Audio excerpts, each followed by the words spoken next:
This is a Spotlight Podcast Network production. Someone was telling a story, and they said there was a question that was posed to them as they were celebrating the night before graduation. And they said the question went around the room, said, tell me about the person you are now versus the one that arrived here 4 years ago. This person said this. And they were talking about their administrators and those professors. They were saying, you pushed us and we ran. You challenged us and we responded. You educated us and we excelled. What our black college educations provided us was invaluable and changed the trajectory of many African-American households.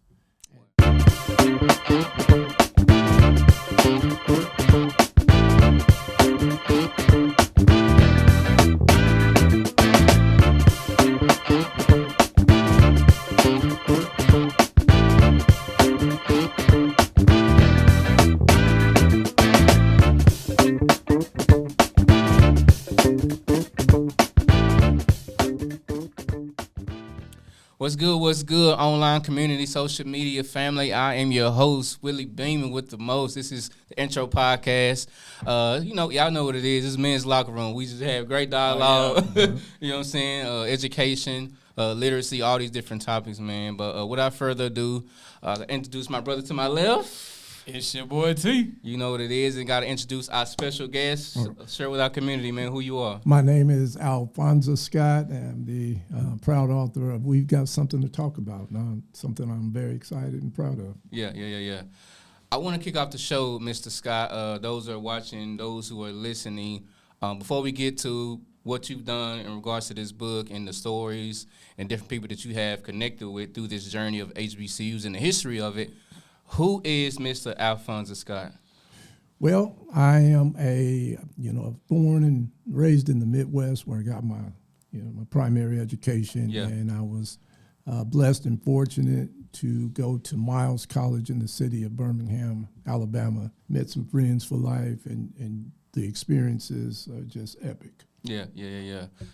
To kind of stay there, growing up in the Midwest, I guess, how was childhood for you? Who were those, I guess, mentors and those that were pointing you at an early age? It was good. I were a sports fanatic. I played ball year round. Okay. And life was good. Grew up in a close-knit community. I've got two sisters, but like I said, a very close-knit community. And a lot of my friends and I, man, we'd come in from school, throw the book bag down, and there we go. And it blessed us. Many of us got chances to go off to school and athletic scholarships and things, pay for our schooling. So it was a good time. Well, I think that's so vital, man.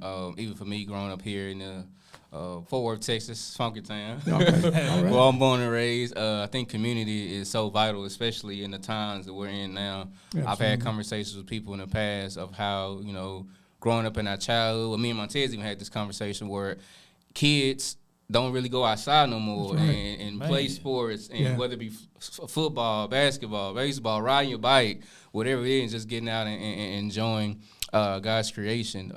We really don't see that a lot now. It's more so they're stuck to the iPhone, That's right. they're stuck to the iPad, and so they're not really learning how to build people skills. That's right. And so I think that's very, very important. Nice. Yes. Yeah. And I concur wholeheartedly. Yeah. Take us through, I guess, the journey of starting this book right here. We've got something to talk about. Yeah. Walk us through that journey. What was that like for you? The process of it, putting it together, and all those different things. Okay. Well, I came from very humble beginnings. Single parent background, mom, and she raised us to the best of her God-given ability. Yeah. But with that being said, didn't have a lot growing up, and there were a period in my life that it didn't even look like I were going to get a chance to even go to college. But through the grace of God and through making some inroads and some connections, I got a chance to go to Miles College, like I said, in Birmingham, and went off, didn't know much about the city, didn't Yeah. know much about the school, and it were a culture shock initially, but man, had some of the best times of my life. A very critical period in my life because it allowed me to grow at a quickened pace. Yeah. Being there by myself, but I learned a lot. Got a chance to hobnob and rub shoulders with some very influential professors that took an Wow. interest in people like me, wrapped their arms around us, blanketed us with love and support, and it's just what the doctor ordered. That's what I needed. I love it. I love it. I want to speak to that. How important is making sure that we are rubbing shoulders with those that are in positions of influence, positions of power? How important is that to make sure that we are connecting with the right people? What do you think about that? It's very important, Yeah. but I really believe that, especially in the climate that we're living in now, that we have to have more of that. Yeah. And it has to come, in my opinion, from the top down.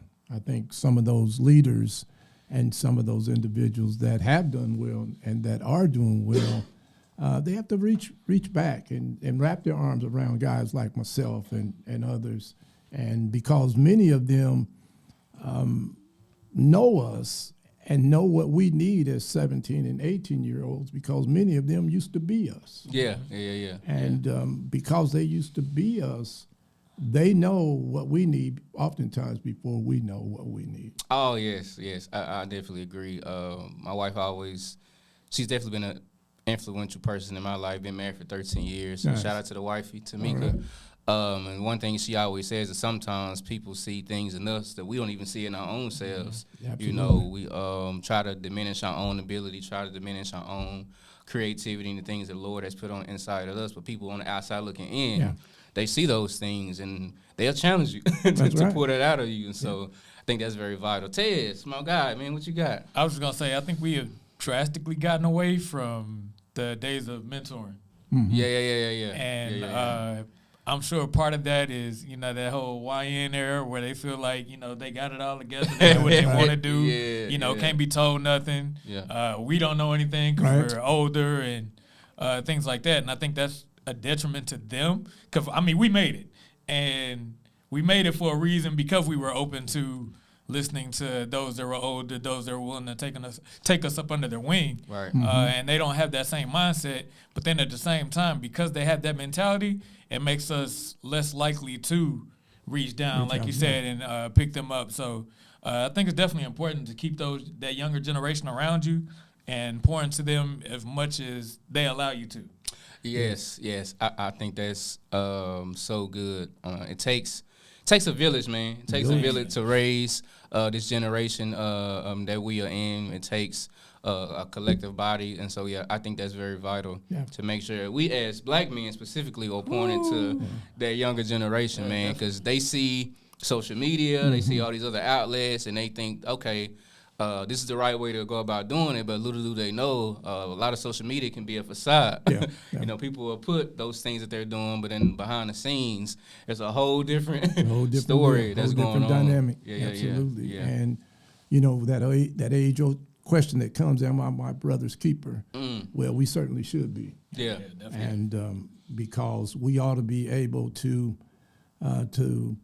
empathize with him when he's struggling and when he's going through it, but we ought to be able to celebrate with him also when he accomplishes and achieves. Yeah. That's so good. It takes me back to the scripture that says, rejoice with those who rejoice and mourn with those who mourn. Yes. And so it's like, we have to have the ability when we see our brothers winning, we should be celebrating them as well. Or even on the flip side of that, when they're going through these valley experiences, we should be there to give them words of encouragement and not beat them down when they're already down. Right. Yes, sir. And so, I think that's vital. Going back to your college experience and going through that journey, you have pursued a bachelor's in business, correct? Yes, in business. And a master's in counseling. Yes. So for you, which one would you say gave you the more discipline, the corporate lens or the counseling lens, or even both? I think there was a combination of both. Yeah. The counseling angle gave me an opportunity to kind of get in there on a personal level and to be able to talk to people, convey, things, and also to absorb things. Yeah. On the business, it was more macro, where it was, a faster moving, dynamic. Yeah. But both were equally important. I learned a great deal. I remember, being out here. I hadn't been out here long, meaning Dallas, Texas, and coming from humble beginnings. I reared back in my chair one time and looked out the office window, and here I'm working at IBM.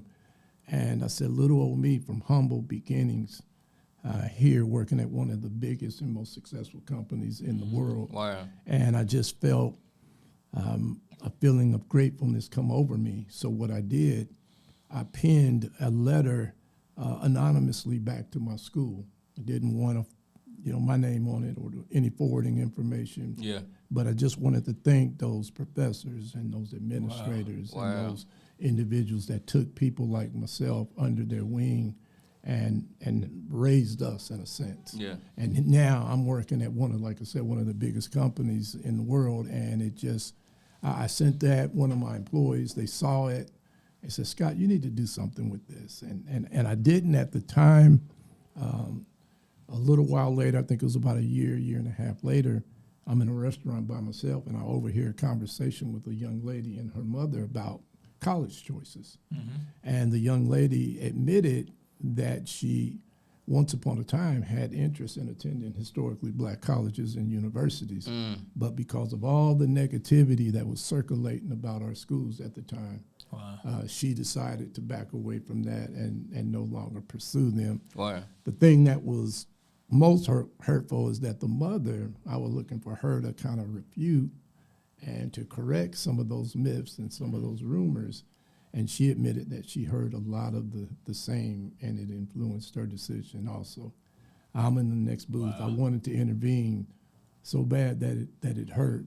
I didn't, but I knew then that the real story needed to be shared, and I felt who better to share it than those of us that actually lived it. That's so good.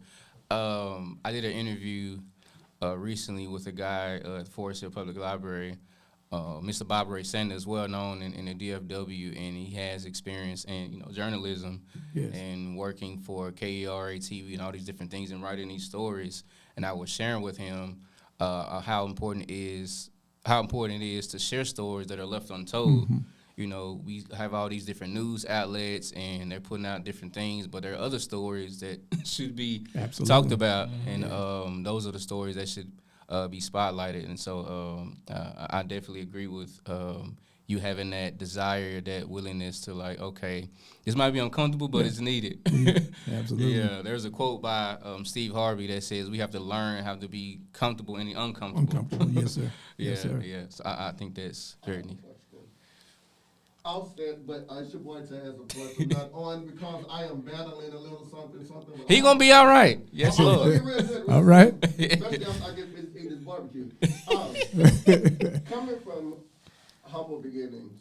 Yes, sir. What was it that was taught to you or instilled in you to say that, regardless to where I've come from, I know what I can become? It was the village. It was the village that it's almost like they were strategically placed in hallways like hall monitors. Wow. Because they knew what we needed, and they knew that our eyes were wide and glassy. But they knew us, again, because many of them used to walk in the same pair of shoes or used to sit at the same desk. So they knew the buttons to push and the levers to pull to provoke our best. Wow. And in many instances, it did just that. We had things inside we didn't realize that we had inside, but thanks be to God to those leaders, those institutional leaders, those professors that came out of their office to come out to the yard to ensure that young guys like myself and others got what we needed when we needed it. Wow. Tez. So I'm going to go back just a little bit. Ahead, you talked about your college education. Okay. And one of the things that kind of stuck out to me is the fact that you went from basically one major to a different one. And I can only imagine being in school, you went for one thing, and then it was like, you know what? I need to switch to something else for whatever that reason was. How was it making that transition? Well, it was seamless because I got my master's in pastoral counseling. Wow. So I'm a licensed ordained minister and a pastor of a church, and it was God's call. I had no aspirations whatsoever to enter the ministry. I didn't come from a long lineage line of preachers. Right. Probably the exact opposite, to be honest. I'm not calling any names, but that's all right. But God's call, I stopped, mid-flight, and I heard that call loudly. I answered it, and I went back to school to work on my master's, and I kind of stepped away from corporate and started focusing more on ministry. Wow. And I thank God now. I'd love to have a few of those IBM bonus checks at the end of the year. But there's nothing more rewarding and gratifying to know that you're making a significant difference in the lives of others. And that's what I kind of built my life around and focused and honed in on. And I thank God for it because I love it. Yeah, yeah. To me, what I'm hearing, it speaks to servant leadership. Yes, sir. And my definition of servant leadership is me taking the time to set aside myself for the betterment of other people. Yes, sir. At the end of the day, it's not about me. Yeah. The Lord has put these gifts on the inside of us. It is not our job to hold on to them. Mm-hmm. It's our job to share them with the world. People that need different things. Another way that I would say it is that our gifts are not designed to be left in wrapping paper. They're designed to be utilized. That's a good point. Good point. Yes. Those that are listening and watching, I hope y'all caught that. Our gifts are not designed to be left in wrapping paper. They're designed to be utilized. If somebody gives you a gift, it's your obligation to open it and utilize it. And so the same when it comes to different things that the Lord puts on the heart to do. It's also share it with the people, man. You just never know what someone may need going forward. I want to stay in this education realm. Okay. When did you realize education wasn't just for career advancement, but for impact? And the reason why I asked this is because earlier, shout out to Bishop Sherman C.G. Allen, who had a great word on today. And at the middle of his message, he was talking about when it comes to black culture, black society, we become so fixated on entertainment rather than education. And basically he was saying we have people who want to become athletes, we have people who want to become entertainers, but we're not developing the fundamentals as far as reading and literacy and learning how to write and all these different fundamentals that we need when we're in these certain spaces and places. So for you, when did you realize that education was vital for your advancement? I don't want to say early on because I didn't know much about it, but it didn't take long after I hit campus. And it's the same for many young neophytes that are coming from their respective hometowns to their brand new campuses. Right. And again, it comes down to others taking an interest in you, others challenging you, charging you, ensuring that you're learning about responsibility. And at HBCUs, it's just not about academics, but it's they want to ensure that young man and that young woman is evolving, all the way around. There's a balance. And you grow not just in the classroom, but you grow as young men into manhood and young ladies into womanhood. Takes me back to a quote that Coach Prime, Deion Sanders, his philosophy is, I'm not just developing these young men to become great athletes, I'm developing them to be greater than they are outside of sports, other things that they want to shoot for. That's right. Because at the end of the day, you might not be called to become an NFL player or an NBA player, so there's some other avenues that you can learn and grow in. And so I think it's very vital just to teach them how to become young men. What does that look like on your daily journey? So and confidence is paramount. Yeah, especially when you're 17 and 18 years old. You come out of we come out of some varying backgrounds, and some we lack skills. And most importantly, we lack the confidence. They know that. So that's one of the earlier things that they really address. Yeah. They address pouring in to the young man, to the young lady, and showing them how to grow and how to evolve and how to to make it not just, like I said, about yourself, but to make it about the village. Yes, definitely about the village. We're going to pivot. We're going right. we're gonna shift for a minute. I want to get more into this book, something to talk about. You spent over a decade researching, interviewing, sitting down with students and people who have actually lived the experience of what it takes to be at a HBCU. So for you, what kept you committed that long to continue to strive and make sure that this word gets out? What kept me committed was just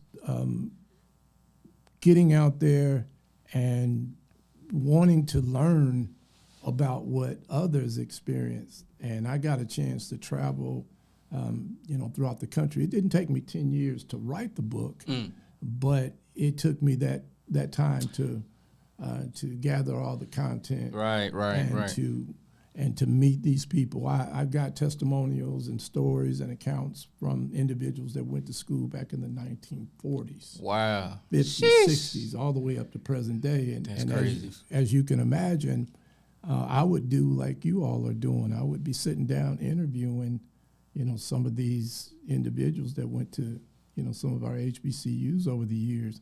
And there were times that we had to turn the camera off because it was just that emotionally packed. Yeah. You think about someone going to HBCUs in the 1940s. They went to school when it was dangerous, brother. Yeah. Not only could it cost you your safety, it can, in some instances, it could probably even cost you your life. Their life, I totally they agree. They went to make those sacrifices so that others behind them on the come up would have opportunities and would have schools to go to. Wow. 1940s. My God, that's history, man. That is history for real. Tez, what you got, man? He said 1940s. This kind of threw me off. I'm like, man, there's nothing was going on in the 40s. Yeah, I wasn't even born. And you were fighting to go to school, and that's right. They really didn't want to give us a higher education. Yeah. So, man, that's very commendable for somebody to stick to it. And it seems like this generation has lost that. So I feel like this book is very important to even speak to that as well. Like, you got to find your resilience. Because people are so ready to give up. True. And shoot, a lot of them take their own lives or whatever, just dealing with the day-to-day. So for somebody to take the time to be like, you know what, you can make it, and to have those people around them saying, hey, you got this. That's right. And you are good, but I need you to pull out a little more. Like, just making you better all the time. Like, those are the people you need. Those are the people that I still remember. Even after I've grown up, it's like, man, I remember that one from junior high. Or I remember the teacher from elementary school, those type of things. I remember those people. Yeah. And it's like, you know what, I'm doing this for them. Right. They might not have no idea what I'm doing right now, but I'm going to let them know I was listening. Yeah. Absolutely. Yeah. That's so good. Definitely vital. And the book doesn't, we don't delve into the history of HBCUs at all. There have been enough books depicted about, the history of HBCUs, even following some of those notable historians. But we deal strictly with the experiences. See, that's all I wanted to accentuate and capture. I wanted to find out. So when I spoke with Miss Mary from the 1940s, I wanted to know what you experienced when you were on campus back in the 1940s. Wow. Please share. And when they shared that, so many other things came back, and like I said, the emotions of it. It's real, and many of those patriarchs and those matriarchs are heroes because their sacrifices made it possible for guys like me to go to school. Wow. And to have schools to go to. Yes, I totally agree. For you, sitting down with various of people who have went through this journey, what did that do to you personally as a black man? Man, it made me feel great because I learned that I wasn't the only one that had an affection for our schools and for the plight of my journey, but there were hundreds and thousands of others that felt the same way. Yeah. They just didn't have a platform to talk about it. Yeah. Well, now they do, and man, did they share because some of those stories in the book and some of those accounts, I might sit down and interview them for an hour, but may just use a sentence or a paragraph from them. And it's just, like I said, it's epic, and it just takes you back to a place. Yeah. But also it forward winds you to a place where you appreciate those that did it for you and those that did it because of you. Yeah, yeah. Did you have things that you had to unlearn that you thought you knew?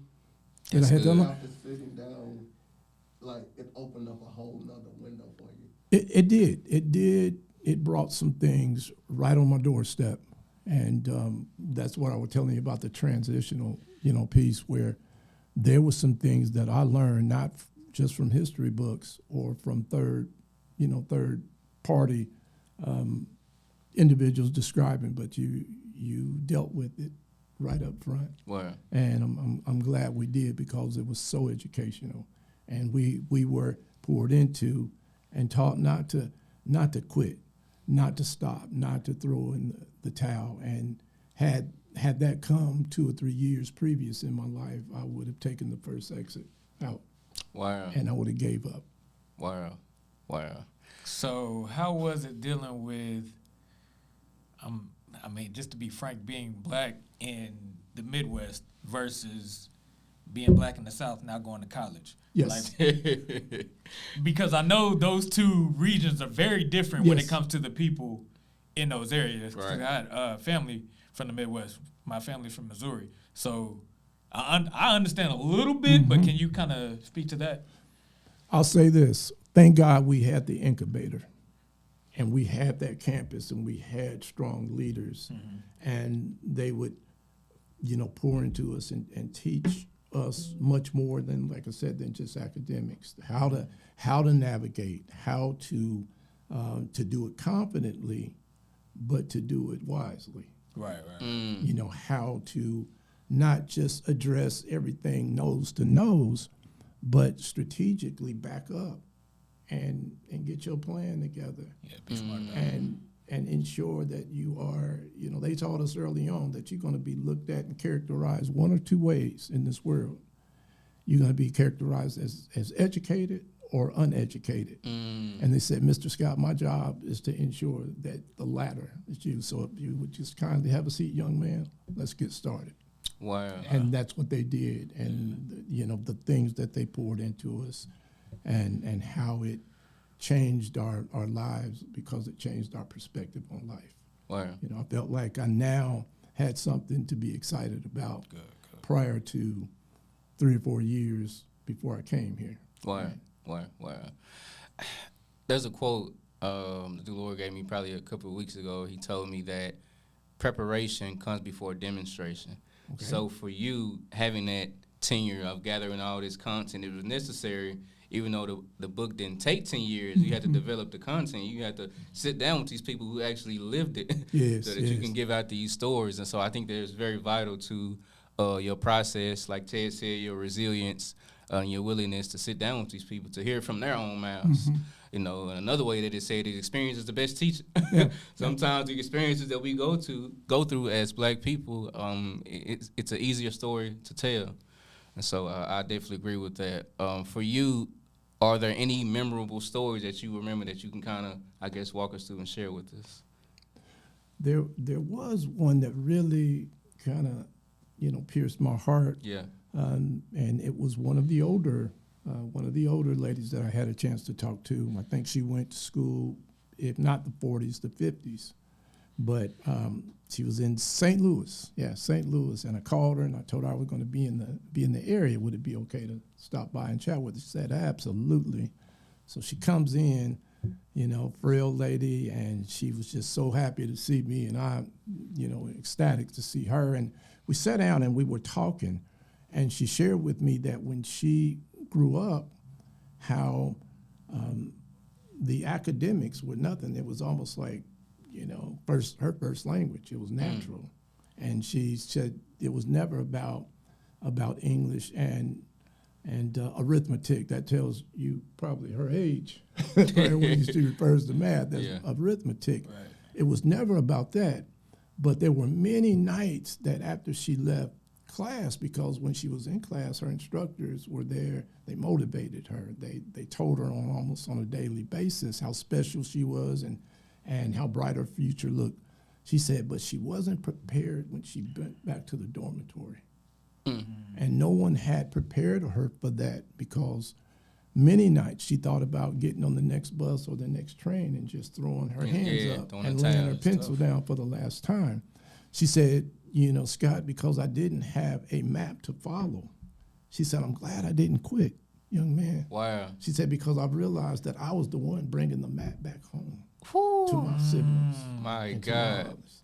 So there were stories like that, and they're real, and you're like, wow. I responded to myself, I don't know what I was expecting to hear, but it sure wasn't that. And that just stayed with me and really encouraged me, to run even faster and to do even more because of, giants like that and heroes like that. Wow, such a powerful story. That was definitely well said.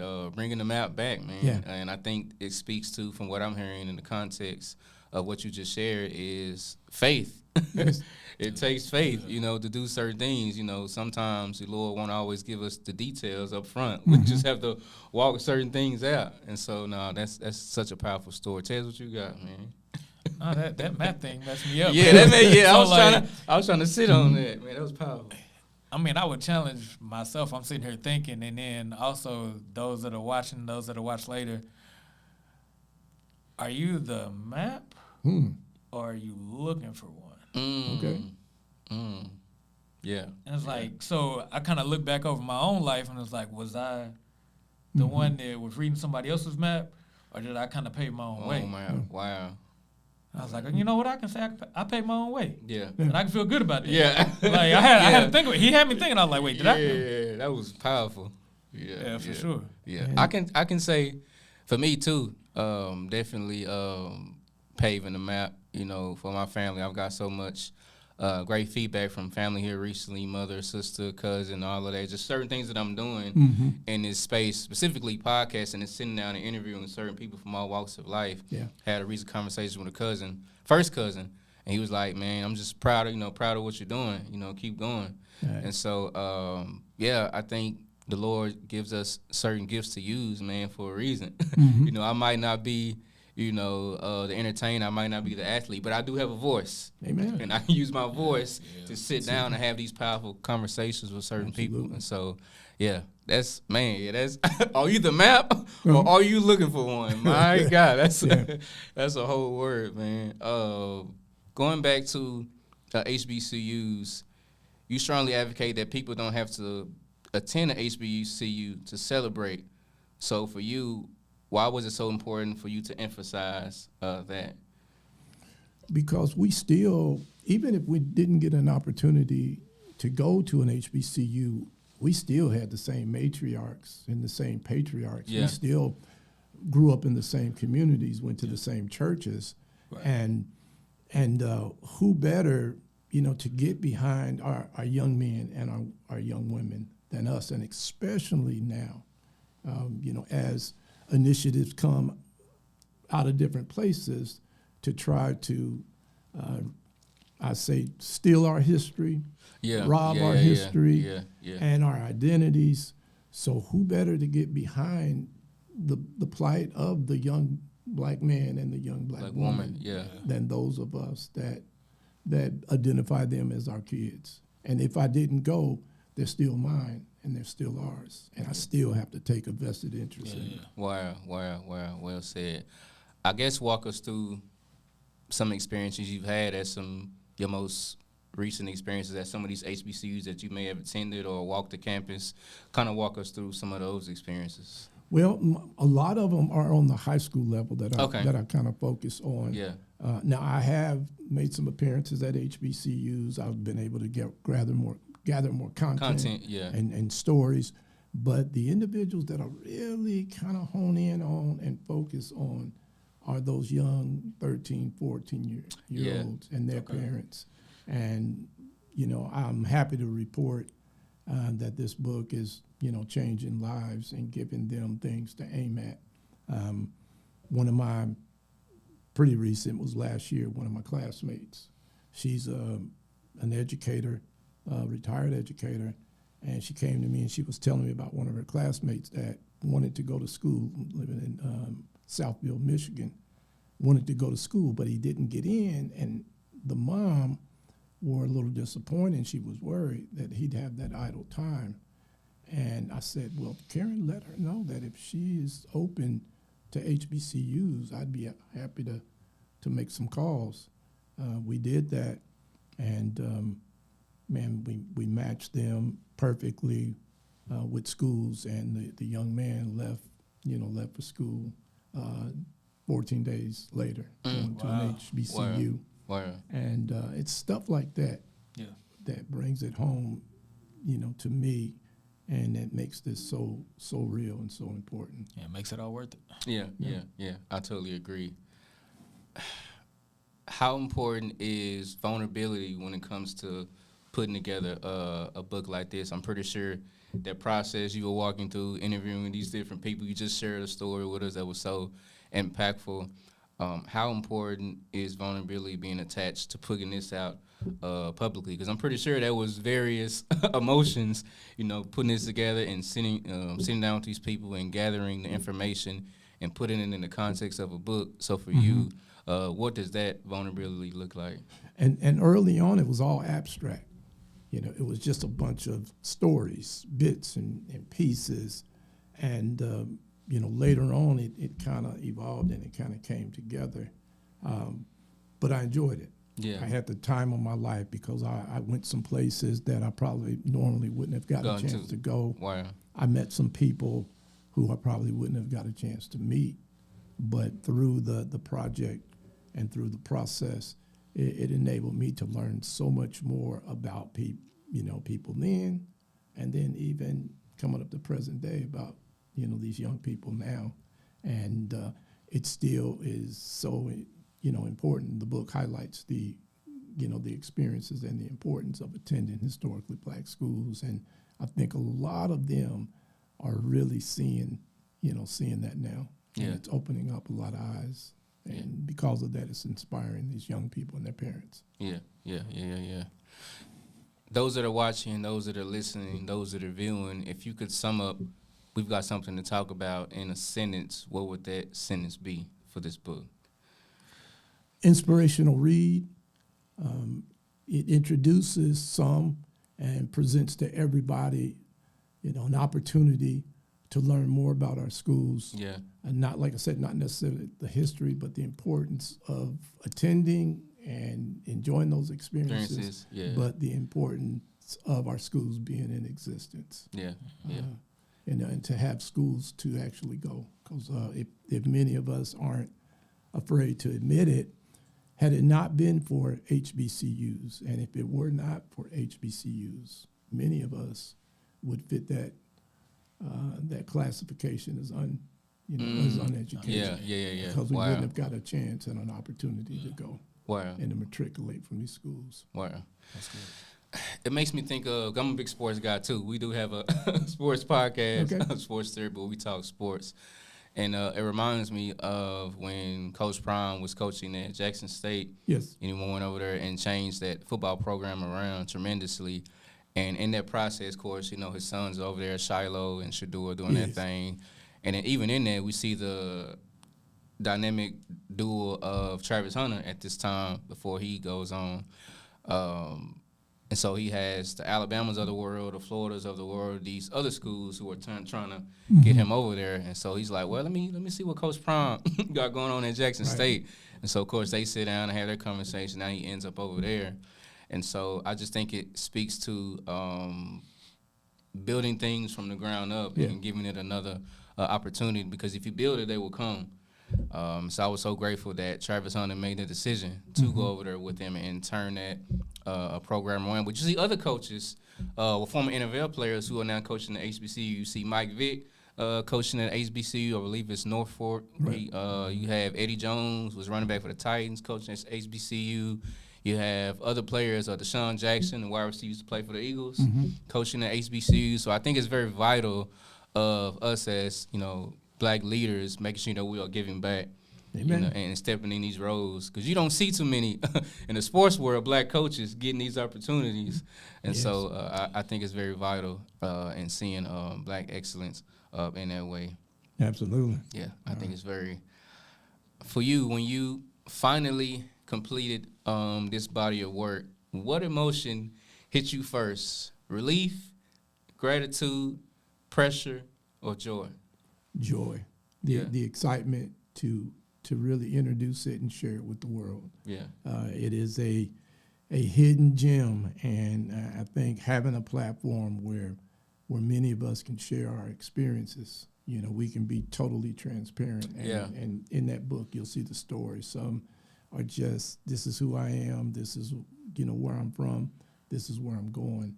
And like I said, a lot of those experiences just, you know, bless you for a lifetime. They ring in your spirit. Sometime long after I've laid down to go to sleep, I still keep hearing it and, you know, feeling the stories, feeling the love and feeling, you know, what they felt, and what they still feel. Wow. Yeah.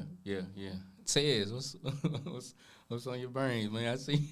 Man, you soaking it in. Yeah, it's just very impactful, Yeah. and I don't know. I think it's just a reminder to not only not forget where you come from, but don't forget where everybody else is still.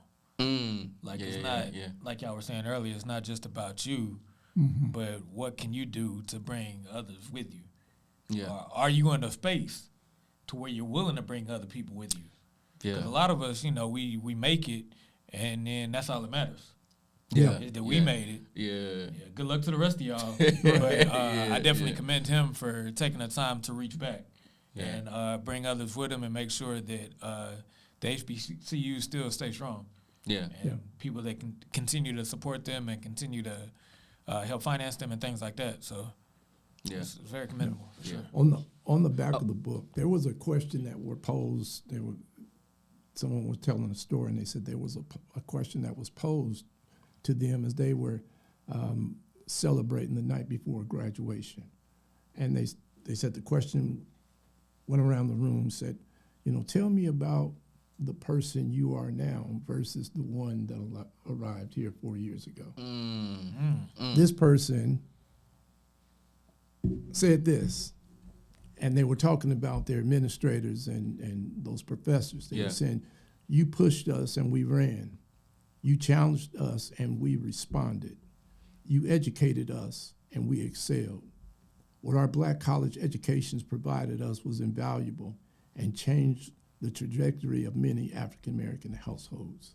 And so it's stuff like that that's real. And it brought these guys from individuals who were making excuses about life, and now they're not daydreamers, they're dream chasers.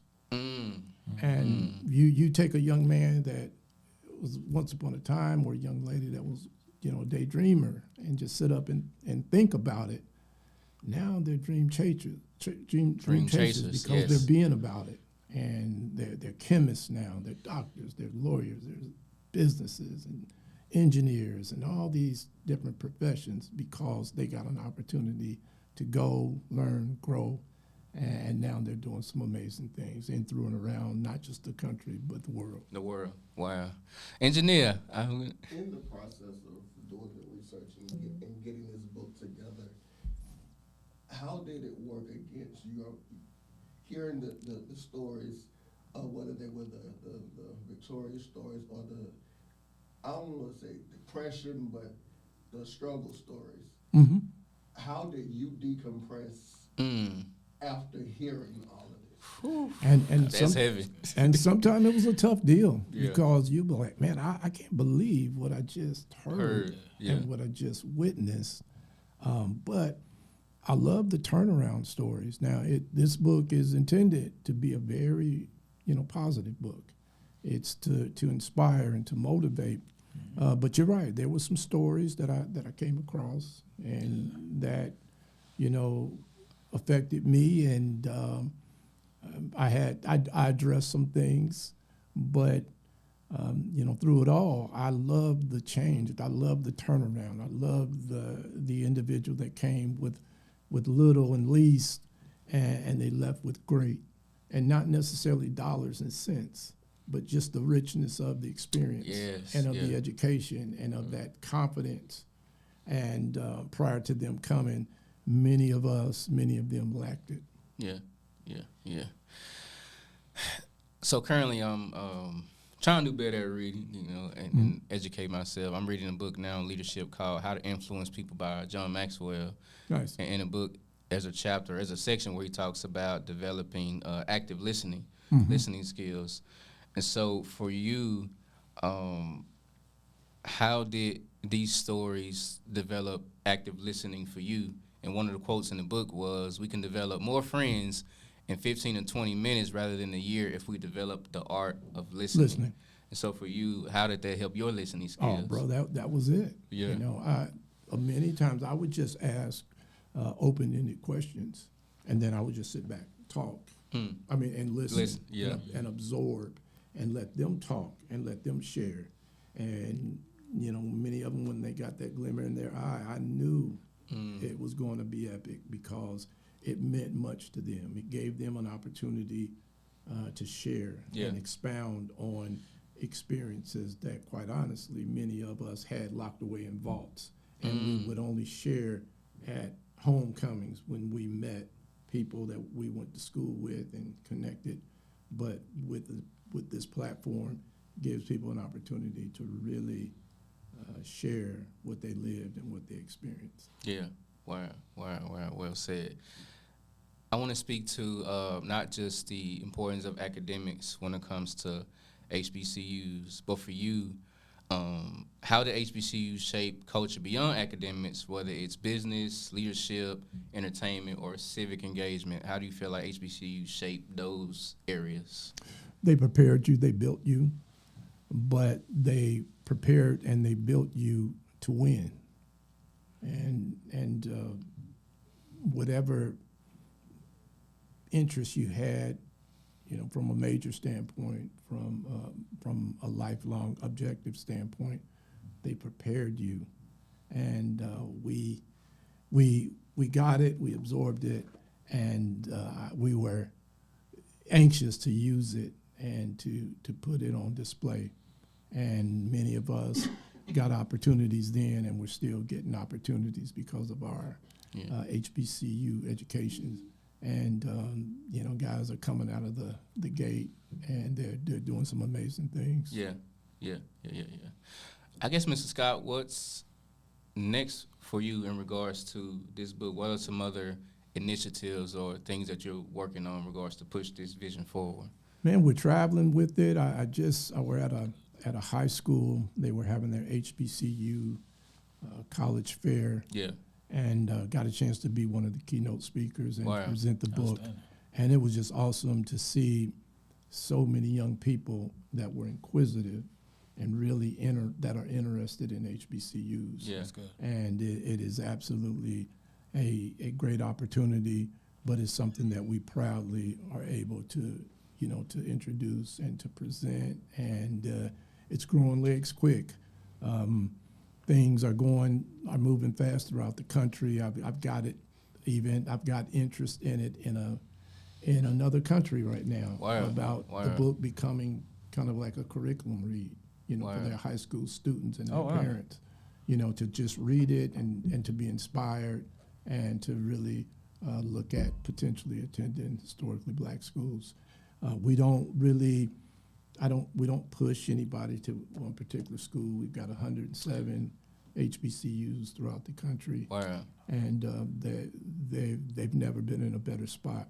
The philanthropy work that's going on right now, man, it's just off the charts. Jeff Bezos' ex-wife, Mackenzie Scott Phillips, just donated $700 million to HBCUs. Sheesh. And Arthur Blank, owner of the Atlanta Falcons, just donated $200 million to HBCUs in the Atlanta area. And then there's a lot of philanthropy work going on behind the scenes where people are giving and sharing, and that's giving opportunities for other young men and young women to come and to go, and not to use the fact that you don't have the resources as an excuse. Wow. So we're out there. We're shaking limbs. I've got a couple guys in Alabama. I've got one in Detroit, Chicago, that are doing the same thing. The book has also been accepted in a small school district in Delaware. Wow. as a curriculum That's read. awesome. I've got it in the Urban League of Indianapolis, Indiana. And people are reading it. They're being inspired by it. And that excites me, man. Wow. It really does. Wow, that's awesome to hear. At a time where books are being banned, Mm.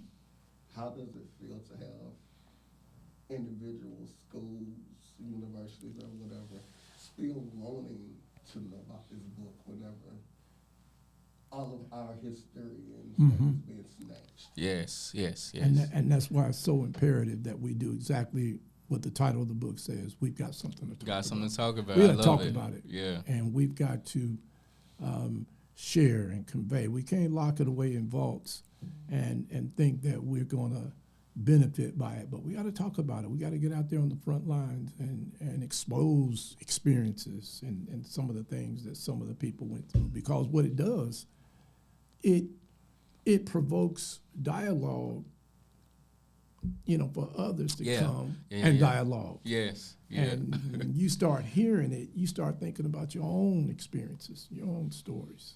So that dialogue creates other dialogue, and it's absolutely awesome. Wow. I go places now, and people, they want to tell me about their story, and I love it.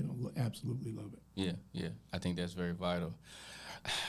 This question, considering that you have sat down and heard various stories from various people, if there are 5 people that you can sit down and have a conversation with historically, whether dead or alive, who would it be and why?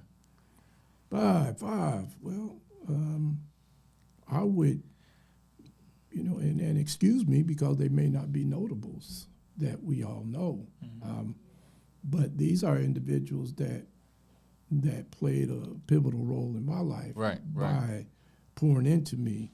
Dr. Albert Sloan, who was he's a pastor, one of the bishops in the CME church, but he was also a professor, and he ultimately became a president of Miles College. Wow. And, this brother inspired, he would check you, and he would chastise you and make sure you're where you're supposed to be. Of course, But the things that he did, the sacrifices that he made so that other guys like me would get it was very impactful.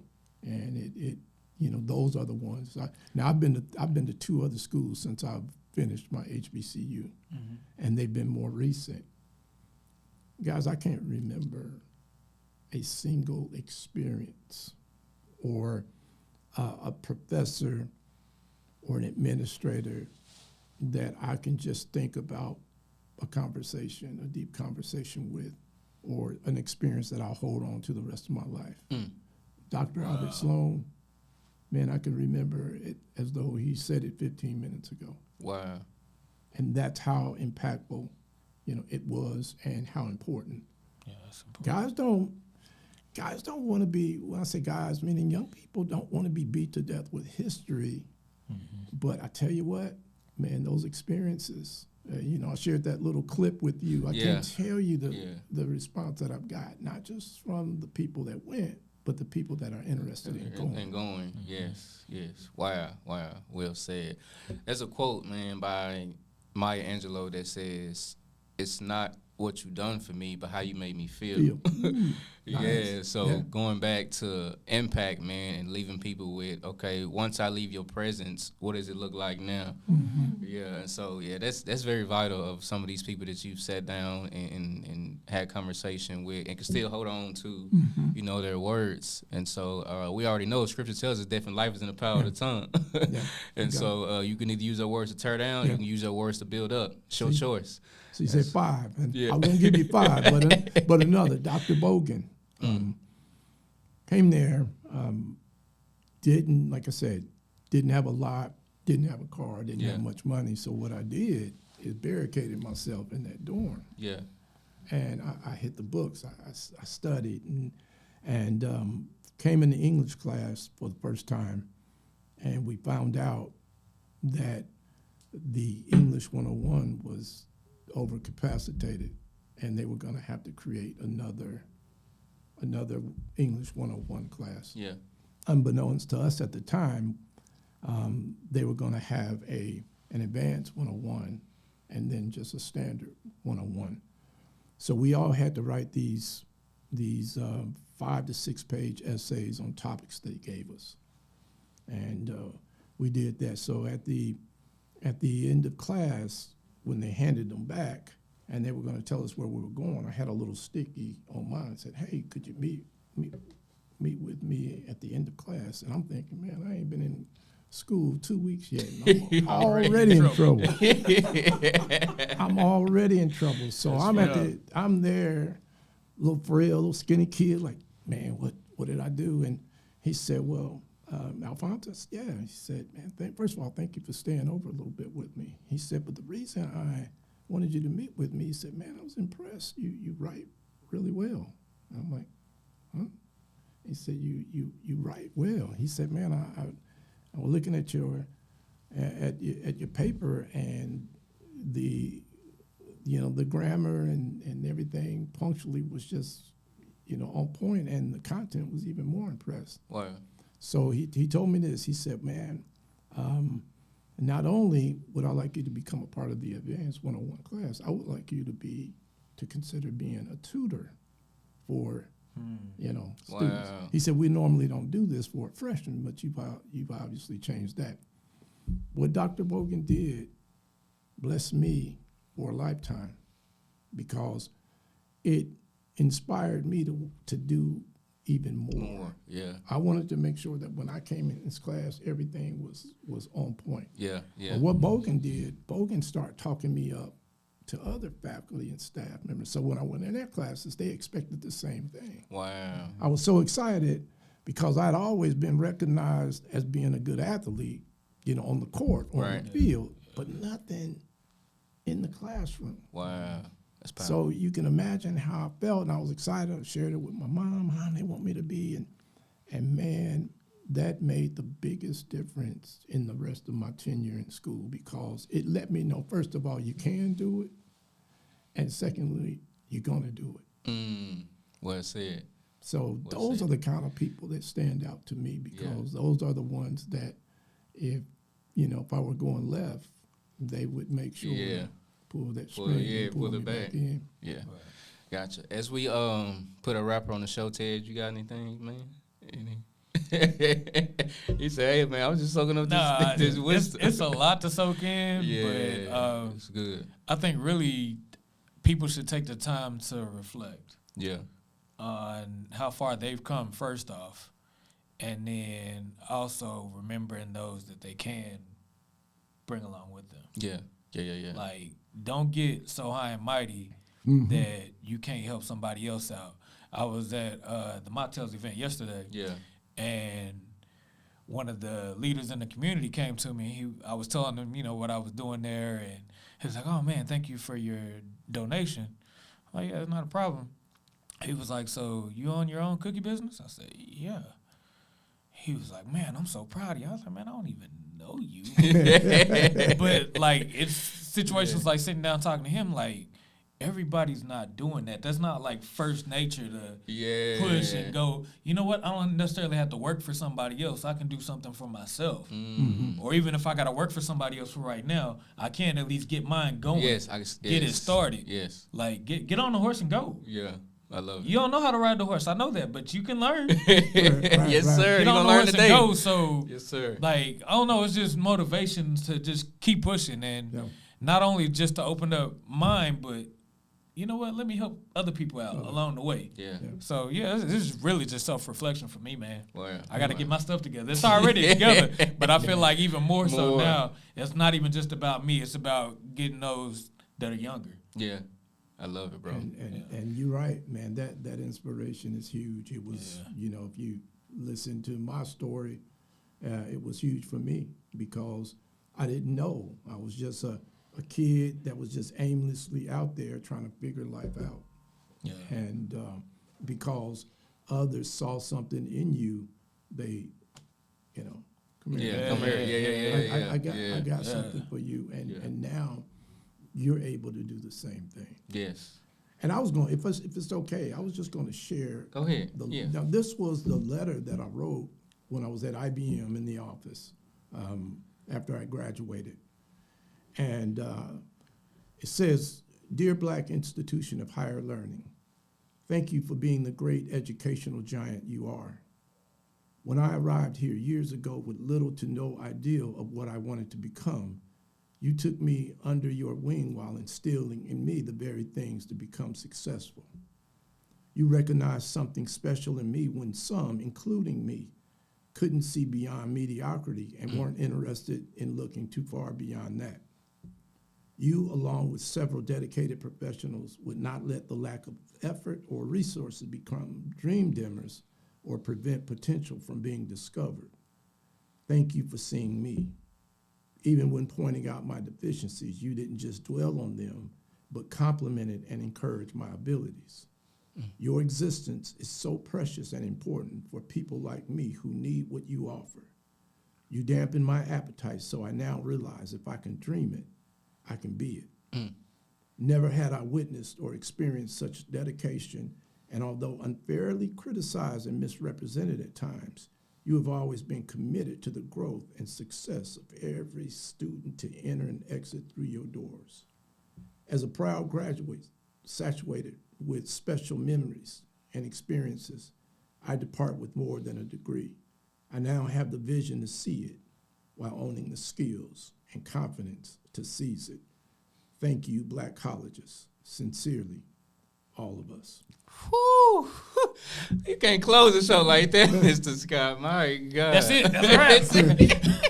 That was wild. That Now, was wild. if I were writing the book chronologically, that would have been the first page. Yeah. It's the last page. It's 187. I think that's Wow. Wow. That's an Wow. awesome way to close that out. Wow. You didn't dwell on my deficiencies. You complimented them. Ooh, yeah, that hit me. Yeah, we done. We appreciate you, Mr. man. Scott, for your wisdom, man, for the stories, for Thank what you, sir. God is doing in Thank your you. life. I just hope and pray that He continues to take you to higher heights and allow you to rub shoulders with those that are doing the same thing. So, Thank you yeah, so much. this is the intro podcast. Wherever. Time out. Make sure we. Yeah. We gotta All make right. sure we. Yeah. Now Sure. you can, for those that are interested in getting the book, you can get it on Yes. my private website. We've got something to talk about, all lowercase, no spaces. We've got something to talk about.com. It'll take you right to the book's website. If you decide to place an order, it'll be at your doorstep in 3 or 4 days. Wow. Someone asked me, "Hey, is your book on Amazon?" And I know they have the platform and they have the image, but in good faith, I couldn't do it because Amazon was one of those first companies that got on board with the new initiatives to do away with our history, Wow. DEI, and some of the programs Wow. that benefited us. So you in gotta stand on that. good conscience, I couldn't run a book. Now I'm not saying I'll never go and get a case for my cell phone from them, but I couldn't put this in Yes. their Yeah. hands. Yeah. Just yeah. couldn't. Yeah. I totally But we've agree. got something to talk about.com. Gotcha. Well, once again, we thank you, Mr. Scott, for Thank you. sharing wisdom, sharing the stories with us. Y'all, please go get a copy of the book. We got something to talk about. I definitely want to make sure that I get one, so I continue to hear about these stories, man, because it's part of our culture. Well, thank you for having me, guys. I enjoyed everything. Yes, sir. Yes, sir. Wherever y'all listen, wherever y'all watch, Spotify, Apple Podcasts, YouTube, Facebook, this is the Intro Podcast. I am your host, Willie Beeman. Got to my left. It's your boy T. Like, follow, and subscribe. Yes, all of that. We see y'all soon, man. Peace. Thank you. Thank you.